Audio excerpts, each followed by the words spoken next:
If you want to sell retail products through Tattoo Studio Pro, it's pretty simple. What we'll do is first access our settings by opening the menu and then going to settings. And then under services, we have a tab for products. So we've got 3 tabs here. We've got services, products, and categories. We've covered services and categories in other videos, but we're going to cover categories again here briefly because we could have, or we will have, different categories for our different categories of products. So by default, we've got a couple of categories built in. And I think we've added a couple of categories here. We have our default tattoo and piercing categories for our services. We've added custom categories for tattoo removal and barber services in other tutorials. We have built in by default for under products, we've got jewelry, aftercare, and apparel, which are some pretty common product categories for things you might sell in the shop. So let's add a product for jewelry under jewelry. So if we tap the products category, I've got a couple of things already set up in here. I've got a shop T-shirt set up under the apparel category. I've got some aftercare set up here, and let's make a new product. So I'm going to tap the new product button here at the top. When we tap new product, it'll be selected as a product by default. If you see service and you're trying to select a product, that just means you're in the service tab. You can switch them, but if you're on the service tab and you click new service, it'll give you a service by default. If you're on the products tab and you click new product, it'll have products selected by default. So that's an indicator of which tab you're in as well. But you can change them here and they will go into the right place. So you can do these all from any tab. You can check whether this service is available, or you can check whether this product is available or not.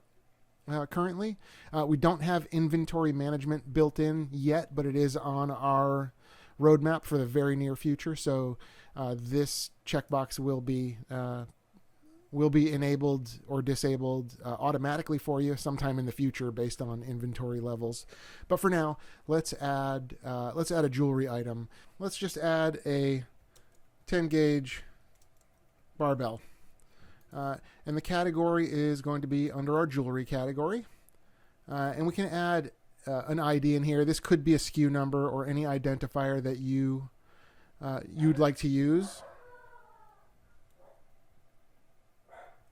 I'll just keep it simple, 10 GBB, and then we'll set a default price and for this particular, and I'll just set a default price for this particular product of $25. It is a flat rate. All the products default to flat rate. Services, when you're adding a service, you have a choice of whether it's a flat rate or an hourly rate. But for products, they're all flat rates. And then we can choose whether this product is taxable or not. And for this product, in my studio, it is taxable. So we'll just check the sales tax button and click Save. Now you'll see we've got that barbell listed in our product list. And the way you can sell this product is if you go into the queue. You may have a customer in the queue who's already filled out a form and waiting in the queue. They may be getting some work done, and this is going to be an add-on purchase.